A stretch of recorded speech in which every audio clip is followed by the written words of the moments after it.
जय हिंद जय भारत। एक बार फिर से आपका स्वागत है हमारे चैनल प्रहार जीएस में। पिछले वीडियो में हम लोग यूएनओ पर बात कर रहे थे। यूएनओ को कहते हैं यूनाइटेड नेशंस ऑर्गेनाइजेशन, हिंदी में उसको कहते थे संयुक्त राष्ट्र संघ। तो हमने इसके बारे में पूरा बात कर लिया। आज जो हमारा चैप्टर है वो टैक्स से संबंधित है और इकोनॉमिक्स का हमारा लास्ट क्लास है। तो हम लोग आज टैक्स पर बात करेंगे। टैक्स को हिंदी में कहते हैं कर। दरअसल टैक्स को समझने से पहले हम लोग समझेंगे कि सरकार लोगों से टैक्स क्यों वसूल करती है। तो इसके पीछे का कारण है कि सरकार जो है लोगों से टैक्स के जरिए जो पैसा वसूल करती है उस पैसे से देश के डेवलपमेंट के लिए या फिर राज्य के डेवलपमेंट के लिए अलग अलग क्षेत्रों में उस पैसे को लगाती है, जैसे सेवा के क्षेत्र में, स्वास्थ्य के क्षेत्र में, शिक्षा के क्षेत्र में, रक्षा के क्षेत्र में। तो सरकार उस पैसे को खर्च करती है ताकि देश का विकास जो है व्यवस्थापक रूप से हो सके, इसलिए टैक्स को वसूल करती है। अब टैक्स जो होते हैं दो तरह के होते हैं। सबसे पहला पॉइंट हमारा है टैक्स दो तरह के होते हैं। एक होता है डायरेक्ट टैक्स, दूसरा इनडायरेक्ट टैक्स। डायरेक्ट टैक्स को हिंदी में कहते हैं प्रत्यक्ष कर और इनडायरेक्ट टैक्स को कहते हैं अप्रत्यक्ष कर। तो सबसे पहले हम लोग डायरेक्ट टैक्स पर बात करेंगे कि डायरेक्ट टैक्स क्या है। तो डायरेक्ट टैक्स को आप समझने का प्रयास करेंगे। परिभाषा के अनुसार डायरेक्ट टैक्स क्या होता है कि वैसा टैक्स जिस पर लगता है उसे ही फुलफिल करना होता है। तो इस तरह के टैक्स को डायरेक्ट टैक्स कहते हैं, यानी कि जिस व्यक्ति के ऊपर टैक्स लगा और वही व्यक्ति टैक्स भरेगा। तो इस तरह का जो भी टैक्स होगा उसको कहते हैं डायरेक्ट टैक्स। कहने का मतलब है इनकम टैक्स एक प्रकार का डायरेक्ट टैक्स है। क्या होता है कि इनकम टैक्स जो है वो किसी व्यक्ति के इनकम पर लगता है और वह व्यक्ति डायरेक्ट रूप से सरकार को टैक्स देती है। तो इस तरह के टैक्स को कहते हैं डायरेक्ट टैक्स। डायरेक्ट टैक्स को प्रत्यक्ष कर और या फिर अपरोक्ष कर भी कहा जाता है। आप इस पॉइंट को भी नोटिस करेंगे कि इसे प्रत्यक्ष कर या अपरोक्ष कर भी कहा जाता है। इसका एग्जाम्पल है इनकम टैक्स, कॉरपोरेट टैक्स, संपत्ति कर इत्यादि। ये सारे डायरेक्ट टैक्स के अंतर्गत आते हैं। यानी कि इस क्षेत्र में काम यानी कॉरपोरेट टैक्स में क्या होता है कि जो कंपनी काम करती है और उसमें जो मालिकाना हक होता है वो व्यक्ति के ऊपर जो उसका इनकम हुआ उस इनकम के ऊपर सरकार उसको टैक्स लगाती है और वो डायरेक्ट रूप से टैक्स भरती है सरकार को। तो इस तरह के टैक्स को क्या कहते हैं डायरेक्ट टैक्स। और इसमें इनकम टैक्स, कॉरपोरेट टैक्स, संपत्ति कर इत्यादि सब डायरेक्ट टैक्स के अंतर्गत आ जाते हैं। दूसरा हमारा है indirect tax. Indirect tax, indirect tax क्या होता है? इसको कहते हैं हिंदी में अप्रत्यक्ष कर। इनडायरेक्ट टैक्स को परिभाषा से समझिए, वैसा कर जिस पर लगता है उसके बदले कोई और पूरा करता है। तो इस तरह के टैक्स को इनडायरेक्ट टैक्स कहते हैं। इसमें के समझने का मेन पॉइंट ये है कि वैसा कर जिस पर लगता है वो ना पूरा करके उसके बदले कोई और पूरा करता है। तो इस तरह के टैक्स को इनडायरेक्ट टैक्स कहते हैं। अब इसको समझने के लिए एक एग्जांपल लीजिए कि किसी रेस्टोरेंट का, अगर आप किसी रेस्टोरेंट में खाना खाने के लिए जाते हैं तो सरकार क्या करती है, टैक्स जो लगाती है वो रेस्टोरेंट के नाम पर लगाती है, लेकिन रेस्टोरेंट का मालिक क्या करता है, वो सारा टैक्स का पैसा ग्राहक से वसूल करता है। तो कहीं ना कहीं सरकार के द्वारा लगाया गया टैक्स जो है वो ग्राहक पब्लिक के ऊपर आती है और वो इनडायरेक्ट रूप से आती है। सरकार क्या करती है, पब्लिक से डायरेक्ट टैक्स नहीं मांगती है और वो सर्विस का टैक्स क्या करती है, वो लगाती है रेस्टोरेंट पर और रेस्टोरेंट वाला लगाता है पब्लिक पर। इस प्रकार पब्लिक सरकार को टैक्स भरती है और इस तरह के टैक्स को कहते हैं इनडायरेक्ट टैक्स। तो आप समझेंगे इनडायरेक्ट टैक्स को परिभाषा से कि वैसा कर जिस पर लगता है उसके बदले कोई और पूरा करता है। तो इस तरह के टैक्स को इनडायरेक्ट टैक्स कहते हैं। अब इनडायरेक्ट टैक्स को अप्रत्यक्ष कर या परोक्ष कर भी कहा जाता है। इसको याद रखेंगे आप, इनडायरेक्ट टैक्स को प्रत्यक्ष कर या अपरोक्ष कर भी कहते हैं। जैसे एग्जाम्पल में है उत्पाद शुल्क, सीमा शुल्क, सेवा कर, बिक्री कर इत्यादि अप्रत्यक्ष कर के उदाहरण है। उत्पाद शुल्क का मतलब है उत्पाद शुल्क की कोई किसी वस्तु का प्रोडक्शन हुआ और वो वस्तु जब मार्केट में आएगी तो वस्तु के ऊपर आप देखते होंगे लिखा हुआ रहता है इंक्लूसिव ऑल टैक्सेस और उसके बाद MRP 5, 10 जो भी हो, 5 का होगा तो 5 लिखा होगा, 10 का होगा तो 10, यानी कि पूरा टैक्स जोड़कर इस वस्तु का कीमत हो गया 5 रुपया। अब कोई व्यक्ति जब खरीदेगा 5 रुपया किसी को देगा तो वो पूरा टैक्स के साथ देगा और वो टैक्स सरकार के पास जाएगी। तो इसलिए ये क्या है कि सरकार लोगों के ऊपर डायरेक्ट नहीं लगाई थी, सरकार लगाई थी प्रोडक्ट के ऊपर, लेकिन सरकार पब्लिक क्या करती है, उसका टैक्स भरती है पब्लिक इनडायरेक्ट रूप से। इसलिए इस तरह के टैक्स को इनडायरेक्ट टैक्स कहते हैं और इसके एग्जाम्पल हैं उत्पाद शुल्क, सीमा शुल्क, सेवा कर, बिक्री कर। ये सारे जो हैं इनडायरेक्ट टैक्स के रूप के अंतर्गत आते हैं। लेकिन वर्तमान में जब आप देखेंगे तो इनडायरेक्ट टैक्स का एक समूह है, यानी कि उसको जंक्शन में लाने का प्रयास किया गया। अलग अलग तरह के इनडायरेक्ट टैक्स थे, सबको एक जंक्शन में जीएसटी के रूप में लाया गया। तो अब हम लोग जीएसटी के ऊपर ही बात करेंगे। सभी इनडायरेक्ट टैक्स अभी हम आपको बता रहे थे कि जितने भी इनडायरेक्ट टैक्स हैं उसको एक जंक्शन में लाया गया जीएसटी के रूप में। तो सभी इनडायरेक्ट टैक्स को एक जंक्शन में लाया गया जीएसटी के रूप में। तो अब हम लोग जीएसटी के बारे में बात कर लेंगे।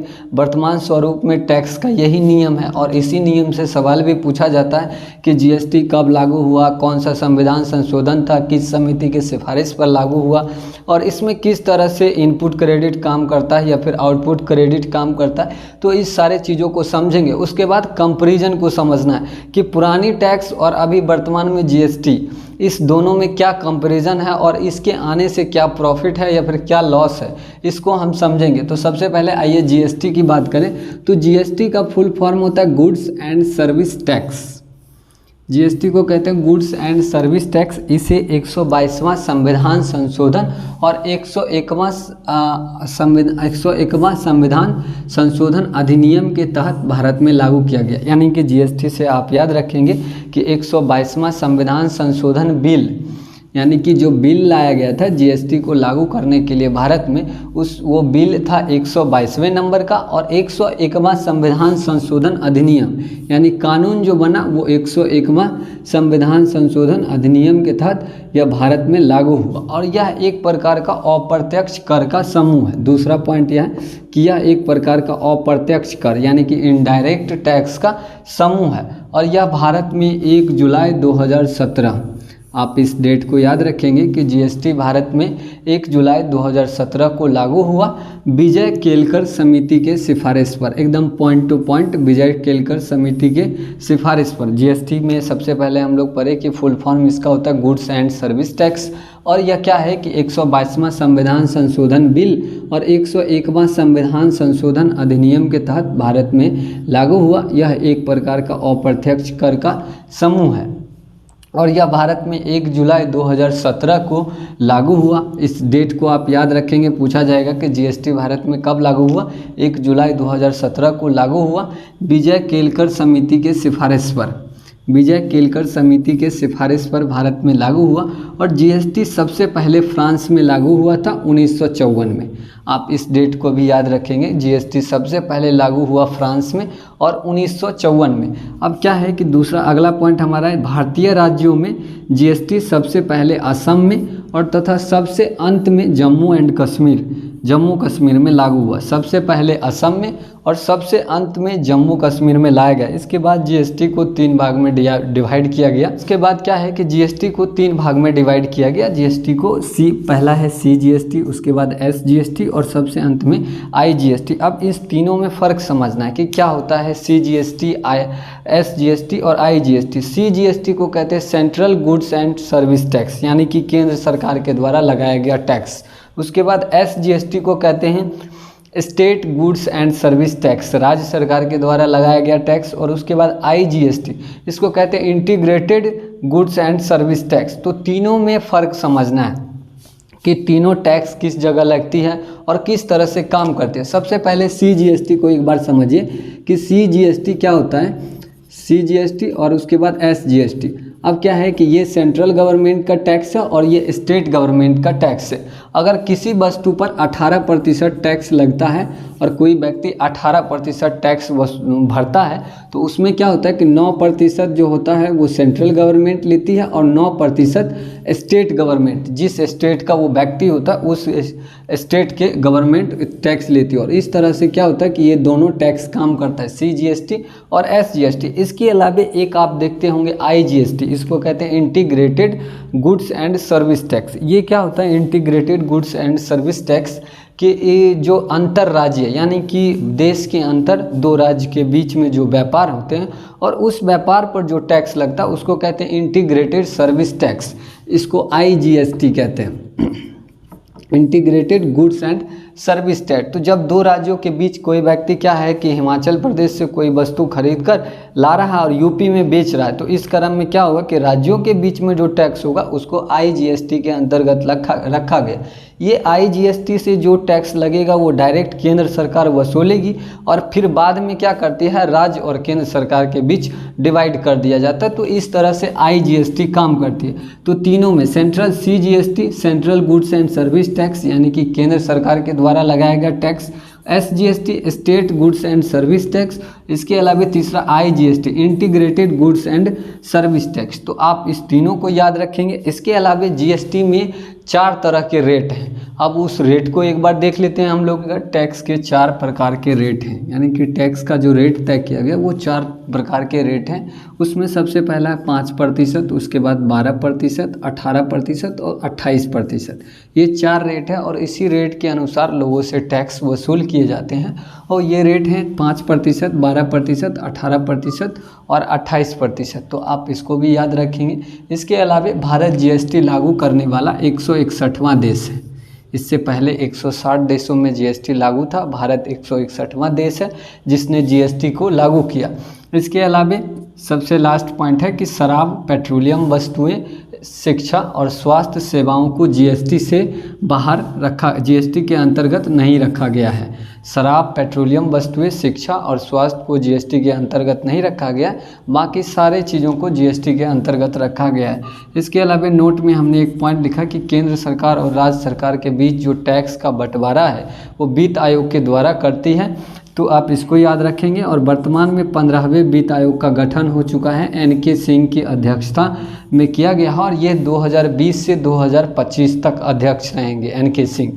तो अभी हमारा GST से काम हो गया, लेकिन इसके अलावा टैक्स से संबंधित कुछ इम्पॉर्टेंट नोट्स हैं जिसको हम लोग देखेंगे। तो सबसे पहला नोट्स है 1 नंबर कि कुछ वैसा कर जो केंद्र सरकार लगाती है, केंद्र सरकार वसूलती है तथा इसका उपयोग भी केंद्र सरकार करती है, इसको कहते हैं निगम कर।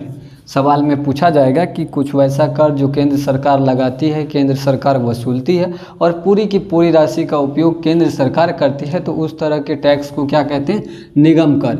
इसको आप याद रखेंगे। दूसरा है कि कुछ वैसा कर जो केंद्र सरकार लगाती है, केंद्र सरकार वसूलती है तथा करों का बंटवारा केंद्र और राज्य के बीच बराबर कर दिया जाता है, तो इस टैक्स को कहते हैं इनकम टैक्स।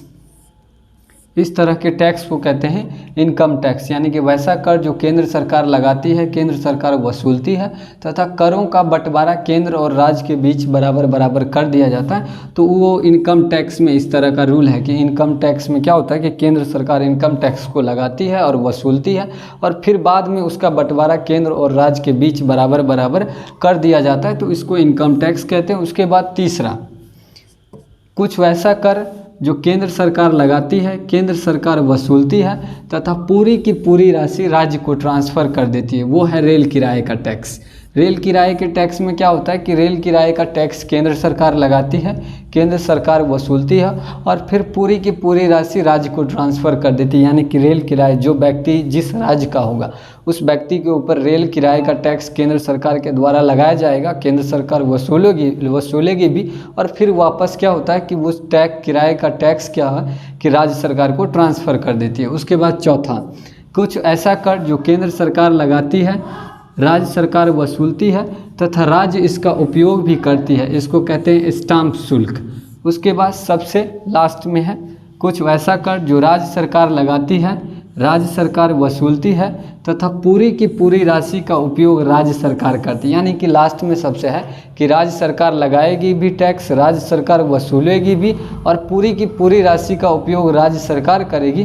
तो इस तरह के टैक्स को कहते हैं मनोरंजन टैक्स, यानी मनोरंजन का, जैसे सिनेमा, फिल्म वगैरह पर जो टैक्स राज्य की सरकार लगाती है, सिनेमा हॉल पर, वो सारा टैक्स राज्य सरकार लगाती है, वसूलती भी राज्य सरकार है और पूरी की पूरी राशि का उपयोग भी राज्य सरकार करती है। तो आप इस 5 पॉइंट को भी याद रखेंगे। इससे भी सवाल, हमारा जो आज था इकोनॉमिक्स का लास्ट क्लास है, इकोनॉमिक्स समाप्त हो गया। अब हम लोग नए सब्जेक्ट के साथ आपसे मिलेंगे, तब तक के लिए धन्यवाद।